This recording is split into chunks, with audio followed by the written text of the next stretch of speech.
कल हमने आपको बताया था परपोषी और सुपोषी के बारे में। परपोषी कई प्रकार के होते हैं, जैसे पूर्णभोजी अर्थात हेलोजोई, जो ठोस पदार्थों को भोजन के रूप में अंतर्ग्रहण करते हैं, उन्हें पूर्णभोजी कहते हैं। एक होता है मृतभोजी अर्थात सैप्रोफिटिक, जो मृत जीवों पर अथवा सड़े गले पदार्थों को भोजन के रूप में ग्रहण करते हैं या तरल भोजन को प्रसारण द्वारा अपने शरीर में ले लेते हैं। मृतभोजी या सेप्रोफिटिक कहते हैं।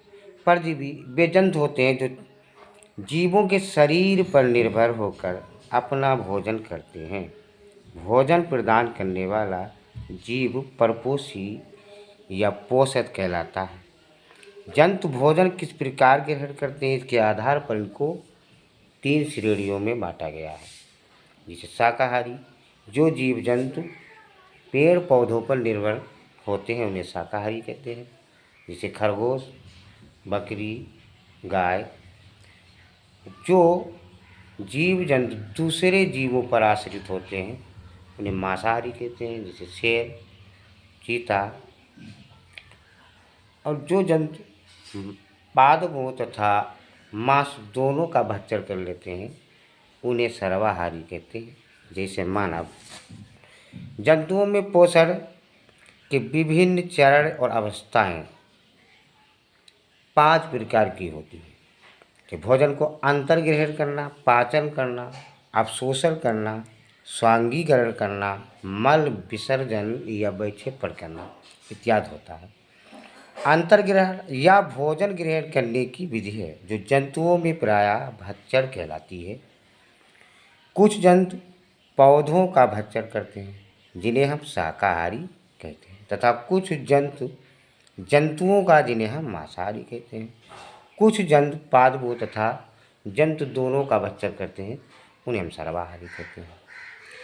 एक कोश की जंतु जिसे अमीबा अंगुली प्रभृतों की सहायता से भोजन ग्रहण करता है। भोजन का पाचन खाद्य गृहिका के अंदर होता है और सरल पदार्थ कोश का द्रव्य में विसरित हो जाते हैं। बचा हुआ अपच पदार्थ कोशिका की सतह पर शरीर से बाहर निकाल दिया जाता है। पाचन किस तरह होता है? यह वो क्रिया जिसके फलस्वरूप बड़े अणुभार वाले आघूलनशील यानी जो घुलने वाले नहीं हैं भोज्य पदार्थ छोटे अणुभार वाले आघूलनशील तथा विसरणशील पदार्थ में बदल जाते हैं, पाचन क्रिया कहलाते हैं। इन क्रियाओं में कुछ सूक्ष्म मात्रा में भी पदार्थ पाए जाते हैं जो इनको उत्तेजित करते हैं, इन्हें हम एंजाइम कहते हैं। अंतःकोश की पाचन क्रिया 2 प्रकार की होती है। अंतःकोश की पाचन एक कोश की जंतुओं जैसे अमीबा, पैरामीशियम इग्लूना आदि में पाचन क्रिया एक ही कोशिका के अंदर होती है। इन जीवों में भोजन का पाचन खाद्य धानियों में संपन्न होता है। इस प्रकार के पाचन को अंतःकोश की पाचन कहते हैं।